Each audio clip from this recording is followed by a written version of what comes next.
welcome back to Friday Fun. I'm Ashley from the Early Years Department at the Geneva Center, and for today's Friday Fun activity, we are making Super Soaker sponge balls.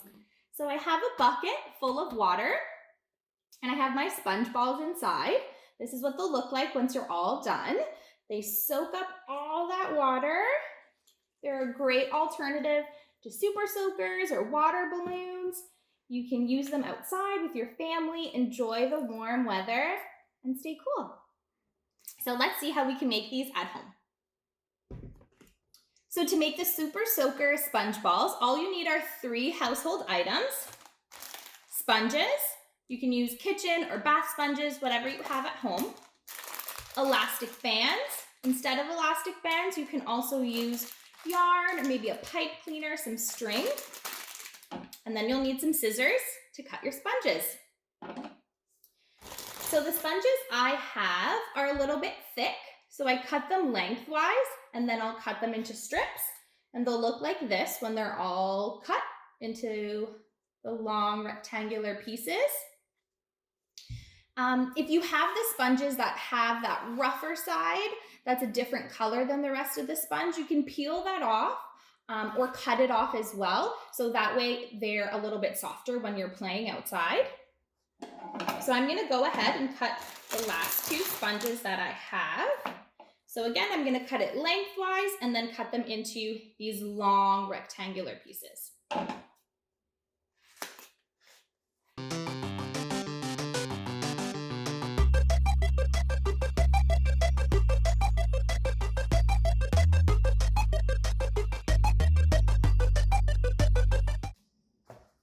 So this is a great activity to practice your cutting skills, your fine motor skills.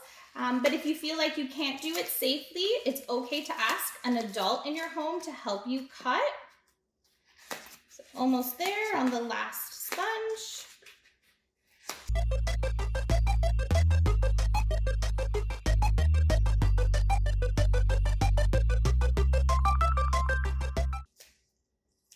All right, so I'm gonna put my scissors aside. I have all my sponges cut up into those long rectangular pieces. So I'm gonna pop out some elastic bands. I'm gonna take 6 pieces. So I'm gonna do 2 of each color. You can do all the same color. If you only have one color, that's fine. So I have 6 pieces. They're all stacked nicely. I'm gonna take my elastic band and run it through the center. So this is where if you don't have elastic bands, you can use a pipe cleaner, some yarn. So once you've got your elastic band on nice and tight, you're just going to spread out the ends of those rectangles to make your ball. Do one more. So again, you're gonna stack them nicely, grab your elastic band, run it through the center, wrap it really tight. So it looks like this. And then you're gonna take the ends of the rectangles and you're gonna pull them, stretch them apart, so you have a fun Super Soaker sponge ball. So when you've got all of your sponge balls made, stick them into a bucket full of water, go outside, have some fun. You can toss them around, throw them up in the air, or have a Super Soaker sponge ball fight. Thanks, guys. Hope you enjoyed today's activity. See you next week. Bye.